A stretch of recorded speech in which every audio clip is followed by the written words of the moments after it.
Welcome to a recap of the What If Civilization Restarted series. This was made so that you can be reminded of everything that has happened so far between the two-part season finale and what's already happened. Or, if you're new to the series, welcome, and if you have the time, please do consider watching the actual videos we'll be recapping, because it's probably going to be a lot more interesting.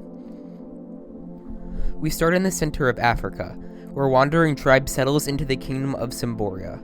Cymboria is founded at the end of the Congo. After a short civil war, the country of Retalia is created. The former king then founds Xanador, which struggles and endures a massive famine. Some of the settlers left and formed another nation, this one called Malawi, centered around the similarly named lake. Xanador is jealous of their prosperity and invades, but ends up losing the short war. To the east, 5 tribes unite, forming Eurus, the most technologically advanced civilization. Nigeria is founded on the Niger River, and is harassed by tribes and raided daily. To the south, a different group of tribes protests the expansion of Cymboria, and forms the new country of Brazza, and a war instantly breaks out between the two. Malawi and Xanador create a shared border, while Xanador also creates several colonies across the Congo River. The leader of Retalia is assassinated, and they go to war with Cymboria, eventually losing. Nigeria is then split into a massive civil war after another tribal invasion. And after the civilians reclaim the land, they fail to fully unite, forming the Tri-State Alliance. Natives of the Lunar tribe invade Xandor's colonies and form Lueki. Cymboria expands east, angering Brazza and Lueki, who rush to form an alliance and militarize their borders. Lueki also expands westward, intending to move closer to Brazza and form a larger front against the Cymborians. Merchants in the region fear war and flee north, forming an unmilitarized nation called Cursia.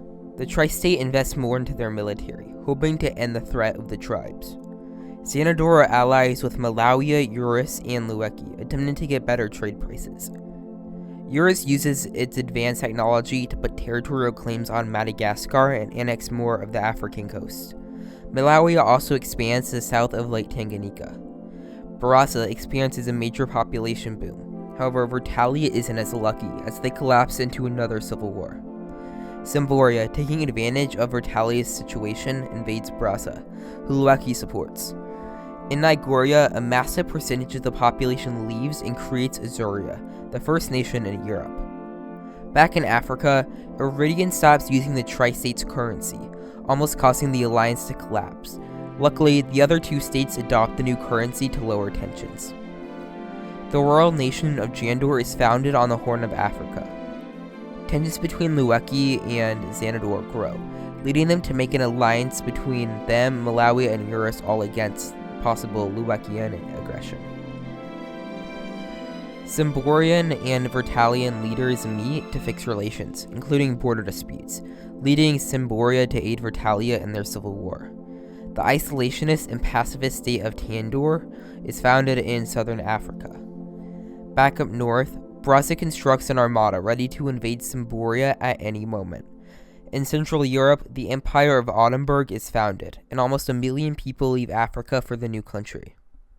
After the Vertalian king dies, his nation is sent into another civil war. Malawi breaks off from their alliance as well.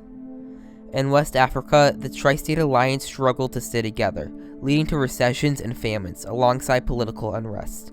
A meeting is held in Nokido to try and prevent war with Cymboria, but they're unfortunately unsuccessful. Malawi takes advantage of Xanador's political state and annexes much of their disputed land, severely souring relations. Norlandia is founded in the Baltics, proudly becoming the most northern nation. Cursia, the biggest nautical trader, stops all trade with Cymboria under Brazza's influence. Lueki puts a blockade on Cymboria's eastern border, followed by Brazza. Many Cymborians fear the nearing war and flee to Europe, making the nation even weaker. Cymboria sends an ultimatum to remove the blockade, but it gets ignored. Cymboria is outraged and decides to declare war. To the east, Cymboria places a puppet king on the Xandorian throne, ending the civil war. The new king immediately declares war on Lueki. Malawi and Eurus, wanting to protect their ally, assassinate the new king and replace him with a puppet of their own. The Cymborian sympathizers continued their march to Lueki anyway, forcing Lueki to go on the defensive. The sympathizers managed to secure some land in Xanador and Lueki, forming northern Xanador. After many months, the Symborian civilians lose hope and fled to northern Xanador, now that Lueki was no longer able to hold the eastern blockade. With most of the Symborians gone, Barroso wins the war and annexes most of the land, with Vertalia taking the rest. Lueki and Xanador began reclaiming their land, forced North Xandorians and Symborians to flee and attempt to cross the Atlantic. The First North Peace Council is held in Krothenburg in an attempt to heal tensions between Oldenburg and Azuria and other smaller tensions. Much of Europe is distributed to the members, and the nation of Ruthamia is created, as well as a defensive treaty which is signed. After the king dies in Oldenburg, a succession crisis begins between his two twin sons, fighting for the throne.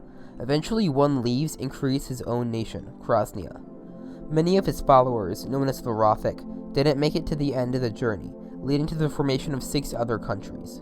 Krasnia asked to join the MPC, but is vetoed by Oldenburg, causing Ruthamia to leave the MPC and form the Red Alliance with Krasnia. The new king of Oldenburg makes plans to deport the entire population of the Harutian religion to the Deccan Peninsula. Norlandia declares war on Ruthamia and loses their capital of Northtown. With little help from the MPC, Norlandia leaves due to their dissatisfaction. Sampdoria is founded by Symborians and North Xandorians in South America after being forced out of Africa. 3 nations are founded on the west coast of the Arabian Peninsula. The 3, as well as Jandor, form the ETC, a trade and military alliance to compete with Cursia. Fior is founded as a buffer state between Oldenburg and Azuria, diminishing their tense rivalry. The MPC forms the area conventions, naming it after Fior's capital. Harutia is founded by the Harutians. They join the ETC due to proximity. Jandorian MPC extremists attempt a coup, but are caught, leading to Jandor's king declaring war. The ETC reaches out to the non-MPC countries of the north for help, but is turned down. Cursia's army manages to secure a path to Jandor, allowing Oldenburg's army to siege the capital. Ruthamia and Krasnia use the war's distraction to grow their borders. The MPC eventually manages to secure the pro-MPC north and the capital, forcing Jandor to surrender, now with the capital in enemy's hands. The north and capital are given independence, forming the new nation of Niorna and making it a member of the MPC. Harutia surrenders unconditionally and becomes MPC occupied. Ruthamia and Norlandia go to war again, resulting in Norlandia losing even more land. Eurus recognizes the native union of Moravo on Madagascar and gives up their claims on half the island. The small nation of Carnagia becomes harassed by pirates, specifically the Cruzan Horde, soon after their formation. Sejude, Nylaria, and Sienau all come to Carnagia's aid during the piracy in the area. Queen Alicia of the Oldenburg royal family creates a new nation, later referred to as Alicia. Its main purpose was to tax and control the Danish Straits in the name of the MPC. In the east, 3 large tribes form together to create Breisvav, which quickly joins the Red Alliance. Harutians revolt against MPC occupation, but fail. As Xandor crumbles, several new nations get rich off their suffering. Vertalia and Malawi even annex much of Xandor's land, only resulting in Xanador City being left. Some Harutians manage to escape, forming Punithia. Many Harutians are caught trying to escape there and are sent to Bangatel for punishment. Just north, Prakia and Lavin form their own nations. Apoya and Meloria were both founded by tribes uniting.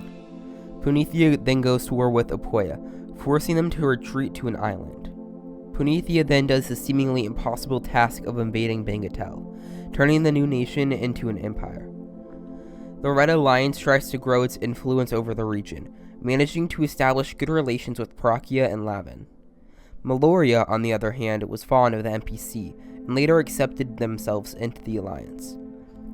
Jandor also controversially joins the alliance. Punithia goes to war with Meloria and Prakia, with many Prakians leaving for Lavin. The MPC invades the Punithian capital and forces them to end their war with Meloria. Some Punithians grow tired of the siege of Apoya and leave to form Smealand. After the king dies, his children fight for the throne, until only Pukia is left, who then ends the war with Prakia, but then continues to fight the Apoians. The Euriska Conference is held, which sets up land claims for all nations to expand into. They also formed ACE to ensure that none of the nations expanded where the conference said that they shouldn't. The Tri-State begins terrorizing members of the conference out of jealousy for not being invited, eventually leading to war. The Tri-State's first target is the undeveloped north of Braza, which they easily seize. Meanwhile, Vertalia sends their fleet to the Tri-State. The Tri-State's next target is the young nation of Esgar, which they also easily invade. With the Tri-State occupied elsewhere, Ace reclaims northern Braza. After years of being overcrowded, the Tandorian government rises back to power, managing to take the throne with help from the Tri-State, forming the new nation of Klinland and invading the undeveloped nations north of it. With most of the land around it being undeveloped, it's easy to annex neighboring land. Klinland even manages to replace Malawi as king with his brother. Eurus fears a two-form invasion and forces Ace to give Tandor the rights to the land that they invaded and to recognize the new Malawian king. Rebels then go and kill the new Malawian king, only for their replacement to be killed by the Ace military, forcing Malawi's son onto the throne. With all of the violence in Africa, many Africans have traveled to the Aerie Convention-flowing countries, but mostly Ottenburg and Azuria. Since we last visited the Americas, also, much has changed. Simdoria has grown and several new nations have been formed, and for now, they live in peace. Maroon is set up by the Red Alliance to control entry in and out of the Black Sea. Slayla is later set up inspired by Maroon's success, but becomes overrun by local natives and joins the NPC instead. Azuria officializes their claims over the Italian peninsula, and Ottenburg expands into the Alps. Montoxic and Lyopoxic leave the alliance, with the remaining Rothic nations unifying as one, forming the URN. Montoxic is later invaded by Alesia, Ottenburg, and the URN. Lyopoxic invades the URN, and with some help from NPC helps the alliance to ignore war with more nations. More importantly, Norlandia was aiding Lyopoxic. Rothamia takes the excuse to invade Norlandia again, this time succeeding to invade all of Norlandia. Without any more aid, Lyopoxic is reclaimed by the Red Alliance. Carnaccia invades Maroon, angered by the taxing to go through the strait. Around this time, Uroga is founded. With the threat of war being closer than ever before, the NPC and Red Alliance came to a peace agreement. Norlandia, Lyopoxic, Lila, and Uroga are all made neutral countries. The Red Alliance then fights for control over Maroon, as Prakia and Lavin break out into war after the NPC convinces Prakia to declare war. Neither side wins, but the relations between the brother nations are tarnished. Their military weakness embraces the Red Alliance and begins investing heavily into their army, ironically having to pull out of the fight for Maroon in the process. Simdoria creates Alani in memory of the king's late wife. Sagan greatly expands, but the Koso's hunger for more land makes them split off to form a new country. To better meet the demands of the cocoa industry, Orveria also expands. Frankenberg's prime location between the east and west has made it a target for coups. The Tishstam party eventually rises to take the throne. The Baratico and the Pavi parties made several more attempts and got exiled from their own nation, later becoming puppet states of Aurelia. Ezekia colonized the land north of them, but they revolted after a war and gained sovereignty. The Ezekians decided to expand inland instead, with some citizens going beyond the planned expansion. These citizens formed their own nation, later going to war with their mother nation in the Rimmerland Isles and the Laimu tribe. They lost and paid heavy repercussions. Most importantly, Bulgaria lost the port connecting them to the newly recognized nation of Laimu. Dionysus, a Topavan colony, is abandoned and forced to unite with surrounding tribes to survive. Orveria believed that since Topavan was their puppet state, and Topavan used to be a colony that they could set up with their own villages to increase influence over Topavan, this didn't bode well, obviously, and basically just resulted in war between them and Topavi. With help from the remaining Frankenberg party, Topavan won, and then with Topavan's help, Rastarok was formed for the Frankenberg party to rule. Under Topavan's influence, Lakia falls into a civil war and breaks into two. A chief of an unknown tribe dies, and his children are left to fill power vacuums. Instead, they are more interested in forming their own countries. Their land claims resulted in many tribes being sent to the south, leading to the creation of Konita. Far up north, the Koso learn of the Solna kingdom and their connection to the old world. After the chief of the Koso grows too greedy, and the Solna are forced to kill him. Thanks for watching the recap of What If Civilizations Restarted. Don't forget to subscribe. Bye.